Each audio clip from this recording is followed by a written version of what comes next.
$300 million is just too much pressure. That's too much for me. After yelling in agony, the man fled in some direction. He works for the company where I am employed as an interpreter. The president, Mr. Armstrong, and Kevin, the head of sales, were with us on this particular day as we made our way to the assigned meeting room for a business meeting with a large multinational organization. From the rear seat, he must have heard Mr. Armstrong exclaim, "If we pull this off, a $300 million revenue boost might just be within reach." I proposed that we take a little bathroom break at a convenience store after observing the interpreter hold his stomach due to nervousness.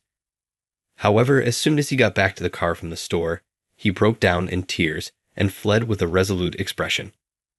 Mr. Armstrong and the others seemed very worried, so I said, "Please, let me handle this." This marked the start of my journey, one in which I assumed tasks well beyond my typical secretarial obligations. I'm 30 years old, and my name is Brandon. At X Corporation, I serve as the president's executive assistant. Managing Mr. Armstrong's calendar, setting up conference spaces and staff as needed, and helping him with anything he needs are all part of my job. I'd occasionally act as a driver as well, taking other executives along with Mr. Armstrong. Although I recall first being somewhat anxious about driving senior executives, I've become accustomed to driving since I obtained my license. I've occasionally taken road vacations with friends, but when top executives are involved, the pressure is a little more. One day, I went to Mr. Armstrong's office after finishing a research project he had asked me to do. I opened the door and said, "Excuse me." Mr. Armstrong and two other suit-clad coworkers were seated there. They were seated around a center chair and engaged in a serious conversation. However, they all turned to face me as soon as I spoke. "Oh, Brandon." Kevin, the head of sales, was the one who mentioned that. He waved his hand casually and spoke in a comfortable tone. Timothy, the company's interpreter, mumbled, "Ah, hello, Brandon," with a small bow and anxiously glancing about. I nodded to everyone and started making coffee. For this crucial impending meeting, Mr. Armstrong personally put together a team consisting of Timothy, Kevin, and himself. This was one of many recent meetings in the president's office, and they appeared to have been talking about their intentions. Mr. Armstrong, regarding this part of the document, "Yes, it might be best to revise that section." The calming scent of the coffee seemed to ease the tense atmosphere as I poured it. I placed a cup in front of each of them and stood back to watch in silence. I probably won't be at a make-or-break meeting like this because I'm only the president's assistant. These three must be under a lot more pressure than I am, even though I take my obligations seriously. I lead a rather tranquil existence. During the week, I work, and on the weekends, I go shopping, watch movies, or just idly browse the mall. Even though I don't have a partner, I kind of like having the ability to do anything I want in my spare time. Sorry, I'm spending my next day off with my wife. Even while I occasionally feel a little alone when my friends decline invites to hang together, I don't really find myself wishing I had a partner now that some of them have started getting married. I've been able to have a happy life and enjoy the small pleasure of being happy without having many serious grievances. By the way, Kevin strikes me as having a kind, laid-back personality. Kevin, could you please check this? Yes, it does look fantastic.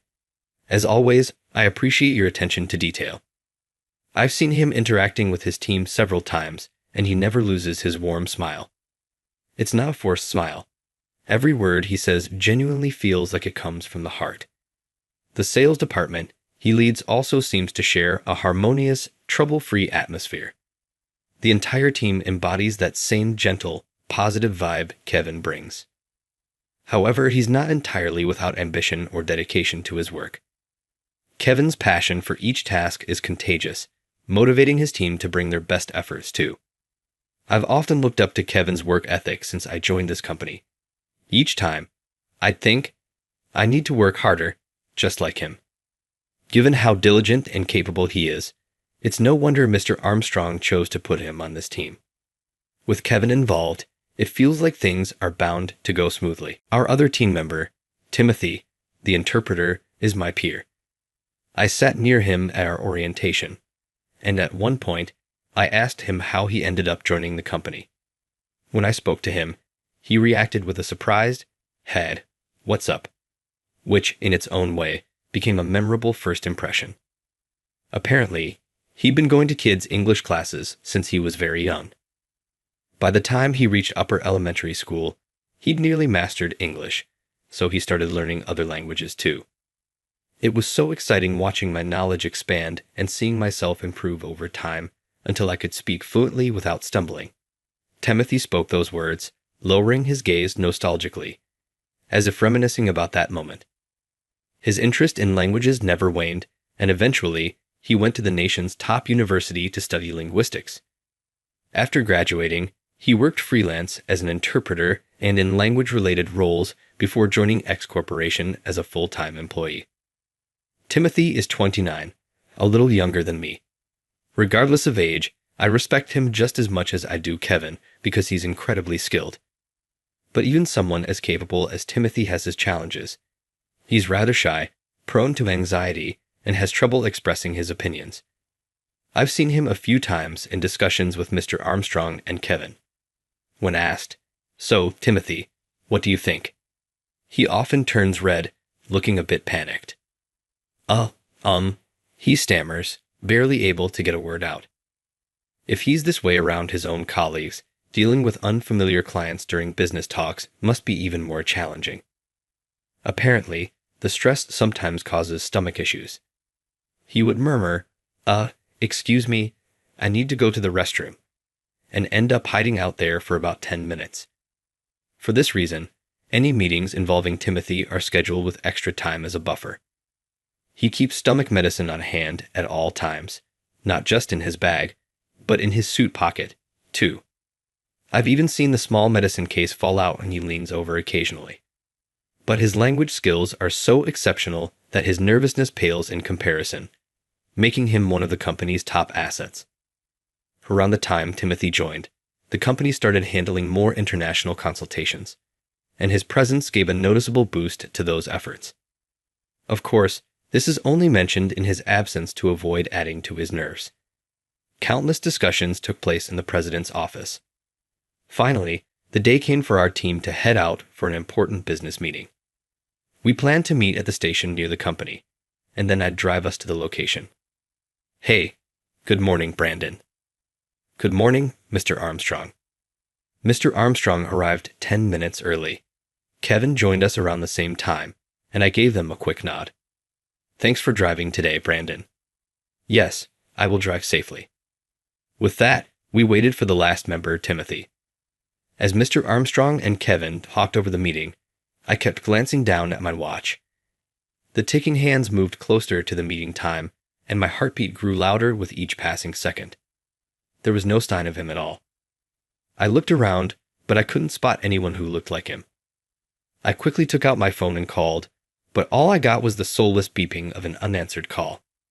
"Has Timothy still not shown up?" Mr. Armstrong asked, his face starting to show some concern. Could he be feeling unwell, or did something happen on his way out of the house? Just as I began to worry about Timothy's whereabouts, I heard a breathless voice. "Sorry for the delay. I'm so sorry for keeping you waiting." Timothy finally showed up, rushing in a few minutes after our meeting time. He explained that he had been hit with severe stomach pains from the nerves, and since he was running, he hadn't noticed my call. Mr. Armstrong, Kevin, and I all sighed in relief. Thank goodness. For a moment, I'd feared we were starting the day off with an unexpected incident. But it looks like we're back on track. "I'm truly sorry," Timothy said, his expression heavy with guilt.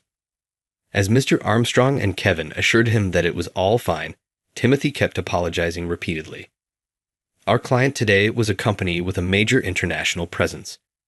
While I kept my eyes on the road, I listened to snippets of conversation between Mr. Armstrong and Kevin, as though I were tuning into a radio show. It's hard to believe this opportunity finally came through. Yes, our persistence paid off. The voices of Mr. Armstrong and Kevin sounded as if they were savoring their joy. It seemed they had been reaching out to the other party for years, and now, after much effort, they finally made it happen. Clearly, They were putting everything into this deal. The client company is a true giant in its field. Their representative was scheduled to fly back home today, but had made time for this meeting right before departure. If this works out, that $300 million revenue goal could actually become a reality. Through the rearview mirror, I could see Mr. Armstrong's excited grin as he clenched his fist with confidence, while Kevin responded with a gentle smile. Timothy, in the passenger seat, went pale and began to tremble visibly. "Are you all right? Are you sure you're okay?" His shaking was so intense that I could feel it even from where I sat. No matter how hard I tried, it kept slipping into the corner of my vision. I knew I should focus, but my eyes kept darting over to it involuntarily. "Yes, I'm fine, sorry," he said. But it was clear he didn't mean it. His voice and body were both trembling, and his words faltered at the end. He was far more nervous now than he was during the discussion at our office. That's just how he is under pressure. A $300 million figure was weighing heavily on his shoulders. "Here, take this if it helps." At a red light, I handed him a honey candy from the stash I kept in the car, hoping it might offer him a little comfort. "Oh, thank you." Timothy quickly tried to put it in his mouth, but his hands were trembling, and he struggled to open the wrapper. After about 5 minutes, the amber-colored candy finally entered his mouth, only highlighting his nervousness even more. The hard clinking sound of the candy against his teeth continued until it fully melted. While I was curious about the conversation between Mr. Armstrong and Kevin, my mind was mostly occupied by concern for Timothy. When I noticed him leaning forward and clutching his stomach, I decided to stop at a convenience store for a restroom break. "Sorry, I need to use the restroom." Timothy quickly got permission from the cashier before dashing into the restroom. "Do you think he'll be all right?" I asked. "He may be struggling now, but I'm sure once we're in the meeting, he'll deliver as usual."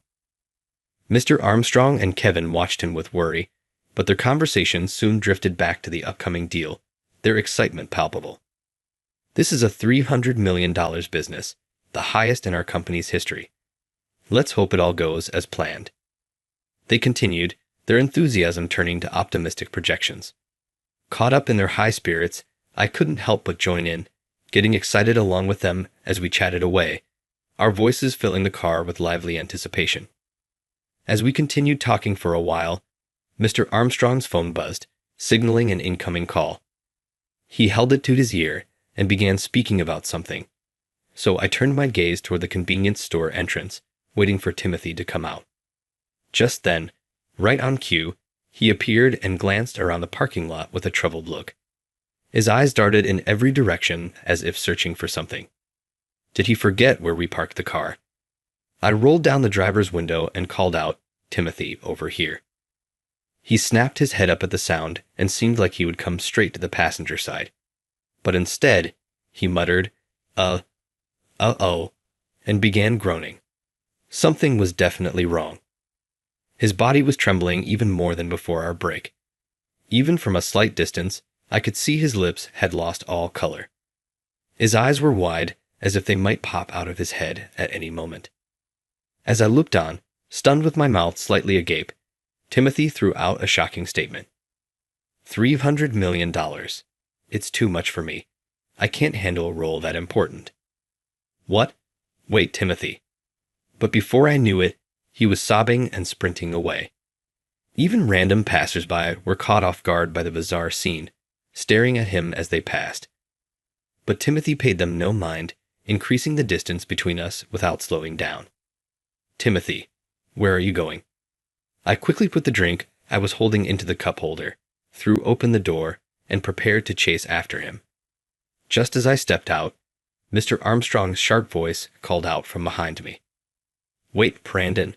I just got a call from John, our business associate. It seems John had requested to move up the meeting time. The destination is just up ahead. I can handle the situation," he said, though it would mean giving up on following Timothy. "But, Mr. Armstrong, what about Timothy?" Usually, Kevin always wore a calm smile, but even he looked distressed now, his face tense. Mr. Armstrong pressed a hand to his forehead, his face falling. He must have been torn between not wanting to inconvenience the client who arranged this opportunity and his concern over Timothy. I pressed my lips together tightly, waiting for his decision. It felt like an endless silence stretched on. It was so quiet it seemed like we were the only ones left in the world. But at last, Mr. Armstrong slowly began to speak. Timothy is a grown man. He's not a helpless child. He looked upset, but he should be able to catch a ride home. And he has a phone, so we can reach him. I doubt he'll run into any real trouble. At that, Kevin interrupted urgently. But he's our interpreter for this deal, isn't he? When it comes to high-level business English, well, our language skills are limited. Mr. Armstrong's eyes widened, and he groaned. Oh, that's right. Though he appeared composed, the air around him made it clear he was actually panicking inside. Should we still try to catch up with him? But if we do, then we'll be cutting it too close to the appointment time. While Mr. Armstrong and Kevin deliberated, time continued to tick away mercilessly. Noticing how fast the clock was moving toward the appointment time, Mr. Armstrong's anxiety visibly increased. A faint sheen of cold sweat was beginning to form on his forehead. Watching him like that, an idea suddenly came to me. Maybe this was my chance to repay Mr. Armstrong. The ticking second hand on my watch, the tense voices of Mr. Armstrong and Kevin, and no other solution coming to mind, I tightened my fist subtly as if gathering my resolve. Mr. Armstrong, I have a suggestion. Both of them flinched at my voice, turning to look at me almost simultaneously. Given how Timothy looked, I doubt he'll be back anytime soon. Why don't you leave this to me? Brandon? Kevin was the first to react, while Mr. Armstrong, eyes wide, stared intently at me, forgetting even to blink. I may not speak multiple languages like Timothy, but I can handle English just fine. My words made the two of them exchange glances. Mr. Armstrong briefly glanced at his watch, then nodded as if he had made up his mind. All right, I'll leave the interpreting to you. Relieved that they trusted me in this high-stakes situation, I let out a quiet thank you, feeling a weight lift from my chest. I was worried about Timothy, but right now, we had no choice but to move forward with the meeting. Leaving the convenience store behind, we headed to the rental conference room near the airport. The clients were already there, and following Mr. Armstrong's lead, we each greeted them and exchanged handshakes. Everything moved quickly, without a moment to catch our breath. I wondered, absent-mindedly, if waiting around for them would have made me even more nervous. The client's president was John Smith. When I shook hands with him, he held on tightly, not letting go. It felt like he held my hand far longer than he had with Mr. Armstrong or Kevin. What's going on? As I tilted my head slightly in confusion, he looked me over intently and blurted out in surprise, Are you Brandon? I've been looking for you. I finally found you. Both Mr. Armstrong and Kevin let out sounds of shock alongside me. I hadn't expected my name to come up here, of all places. It seemed he knew who I was, but I had no memory of him. As I glanced down, trying to search my memory, John began speaking. We met once when you were in college, he said, a hint of nostalgia in his voice and perhaps a touch of disappointment that I didn't remember. John's words took my breath away. Memories from before I started working as the executive assistant to the president flooded back like a flashback. I'd always loved studying, or maybe it was more that I had an intense curiosity. I hated the feeling of not knowing something. Just doing the worksheets from school wasn't enough, so I'd buy extra study books myself and never missed a chance to review and prepare. That drive helped me get into Harvard University after high school. The excitement of studying specialized topics thrilled me, and I remember not being able to sleep the night before my first class. A good memory in its own way. Even after starting college, my thirst for knowledge and curiosity for learning never slowed down, and I managed to keep up good grades. One day in a certain class, we had a group discussion. I'll be the facilitator. I volunteered right away, and since no one objected, I took the lead. The discussion went smoothly, with everyone contributing ideas, making it a productive and enjoyable experience. We even reached a solid conclusion within the time limit, leaving us all with a satisfying sense of completion. John had been watching that discussion.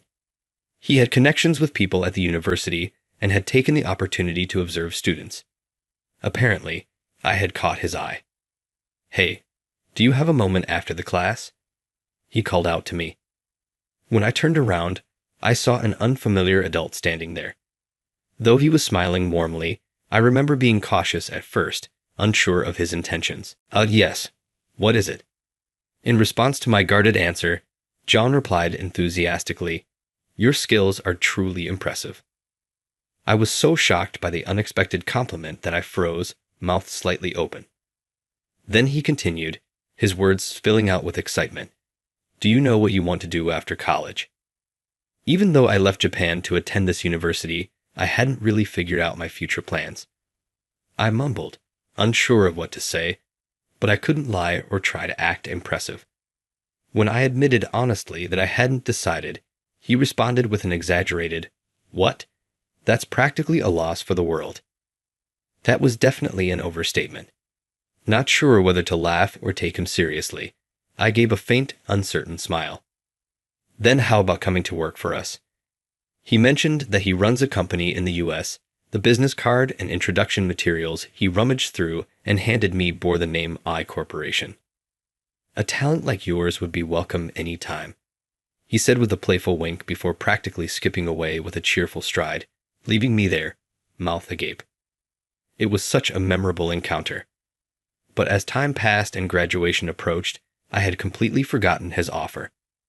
The business card, once carefully placed somewhere noticeable, had somehow slipped to the back of my drawer. Back then, my mind was filled with thoughts of returning to Japan. I missed my childhood home, the delicious seafood, and the safe streets. So, I decided not to pursue a job in the US and return to Japan with the Harvard degree I had worked so hard for. Looking back now, I feel a bit embarrassed, but at the time, I was quite full of myself. I thought, surely any company would want someone like me, and I had a rather arrogant attitude. As it turned out, my prediction was spot on. Every company wanted someone with a Harvard degree like mine. Each time I mentioned the university's name in a job interview, I saw a shift in the interviewer's expression. Initially uninterested, they gradually lit up, their eyes sparkling as if they'd stumbled upon a hidden treasure. I found it amusing and took satisfaction in feeling like I was the one choosing a company to work for, which now feels like a regrettable part of my past. Even though I received multiple job offers, I stubbornly insisted on only accepting a position that met all my conditions. So, it took quite a while to find a company that fit. Once I finally started working in Japan, though, my career was far from smooth. My pride kept me from following my boss's instructions, and my resistance to their way of working left me isolated. "I can't stand working with him," I overheard senior employees saying in the empty break room. "He never listens to instructions. He's so overconfident. Glad I didn't have to train him. It would have just been extra stress." I came across comments like that more than once or twice. Naturally, none of them were positive, and it was always complaints about me. But I couldn't rein in my inflated pride and ended up blaming everyone else, thinking, they just don't understand me. Of course, this led to further alienation from my colleagues, and when I clashed with my boss over a project during my second year, I impulsively quit. Still, my arrogance didn't go away. I'd assumed I'd find a new job quickly. I did get a few offers, but none matched the conditions of the company I had just left. If only I'd dropped the mindset of being the one doing the choosing, I might have found a job easily. Instead, I went without work for 2 years. During that time, I received invitations to class reunions and messages from old friends asking me to go out, but I turned them all down. I was mortified by the thought of anyone laughing at me as the unemployed Harvard graduate. I'm talented, so why did things turn out like this? After being lost in these thoughts for half a year, I felt something snap in my mind, like a crack splitting through me. Maybe it was the sound of my overblown pride shattering, or maybe my mind finally reaching its limit. Suddenly, I had this idea of applying for jobs as if I only had a high school diploma, to even deceive myself. Although it took time to get hired, one company did bring me to the final interview with the president. That was X Corporation, the very company where I'd eventually work as an assistant. I had no other options left. I had to make it happen. Whatever questions they asked, I'd have to answer flawlessly. With that mindset, I went in, but I was left speechless almost immediately after the interview began. "You're not really a high school graduate, are you?" It was Mr. Armstrong who cornered me with that question right from the start. Of course, a hastily faked resume from an amateur would be exposed immediately. Regret washed over me slowly, and without a second thought, I dropped to my knees and apologized sincerely. "I'm terribly sorry." The only thought in my mind at that moment was, it's over. I couldn't imagine any scenario where I'd still be considered for the position. I was fully expecting him to tell me to leave, but instead, I heard unexpected words. "I get the feeling that you're actually a sincere, hard-working person. Perhaps so diligent that you veered off track and ended up falsifying your background. That's the impression I get from you." There was a kind tone in his voice, completely free of any judgment. Hearing that, my hardened heart softened, and I couldn't stop the tears from streaming down my face. To my shock, Mr. Armstrong smiled and told me he would forgive what I had done and hire me as his assistant. "Thank you so much." I pressed my forehead to the floor once more out of deep gratitude and vowed never to deceive others for my own selfish reasons again. And so, I began my journey as his assistant, which brings me to where I am today. Whenever I recall those days, especially my behavior during the job search, I still get chills down my arms. Yet, over time, I've come to see those experiences as essential. With John's high regard for me, the business meeting went smoothly. We even received the encouraging words, "I'd love to seriously consider this proposal."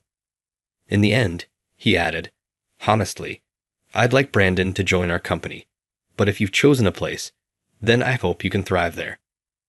His tone held a familiar blend of nostalgia and loneliness, just like before the business meeting. However, this time it seemed to carry even more warmth. We shook hands once more, and I drove him to the airport instead of him taking a taxi.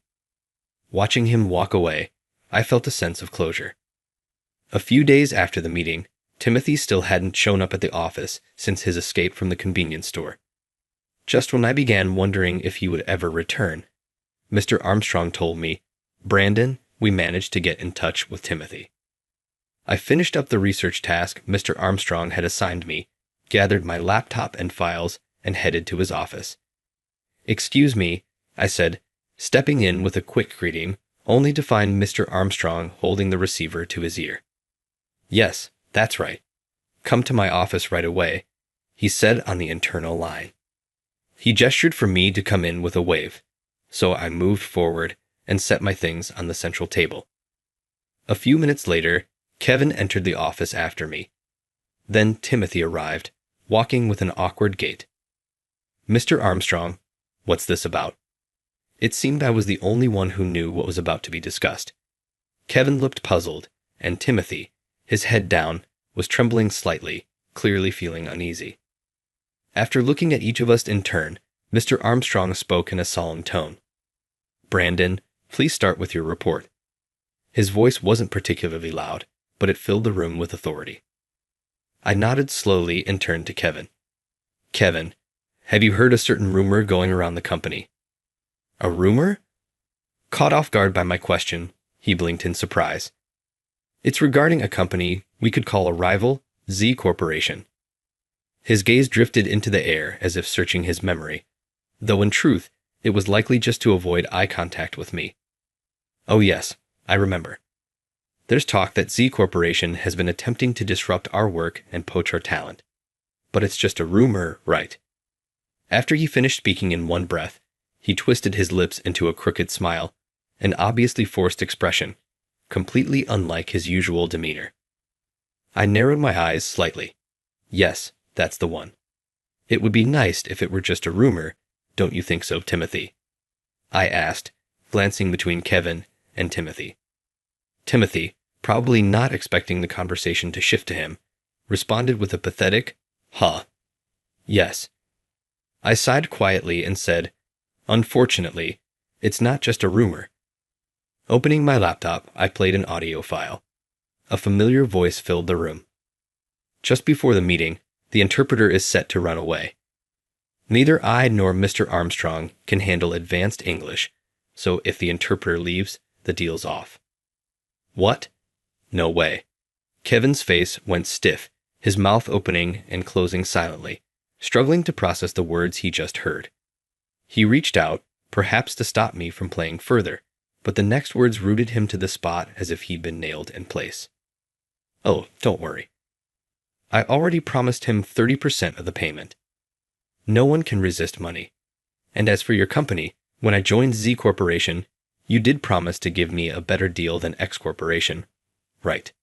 The voice was twisted and malicious, far from the way Kevin usually sounded.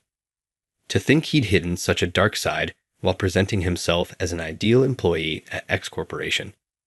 Realizing he couldn't escape the truth any longer, both Kevin and Timothy collapsed to the floor, their legs trembling like newborn fawns. When questioned, they confessed everything. With the undeniable evidence of the recording, they must have realized there was no point in hiding it any longer. Their voices and expressions conveyed resignation, and they seemed almost ready to give up. Kevin admitted that he planned to jump ship to Z Corporation for better treatment, with the additional reward of sabotaging X Corporation's $300 million deal. Timothy, on the other hand, had been instructed to flee right before the meeting, earning 30% of the sabotage fee for doing so. So, the trembling he'd shown at the convenience store was all an act. We're so sorry. Please forgive us. Both of them bowed deeply, their heads almost hitting the floor as they begged for mercy. Their desperate display reminded me of my own interview with Mr. Armstrong, but the words Mr. Armstrong had for them this time were nothing like those he'd once spoken to me. This is an unforgivable betrayal of the company. His voice was cold and cutting like a shard of ice. His eyes, devoid of any warmth, were pitch black. Watching the two of them shrink under his gaze, I felt conflicted, painfully aware that I was hardly in a position to judge anyone's lies. In the end, both Kevin and Timothy were fired. I took over the interpreter role temporarily, though I wasn't able to cover any languages other than English. To address this, I planned to work closely with HR to recruit someone new for the role.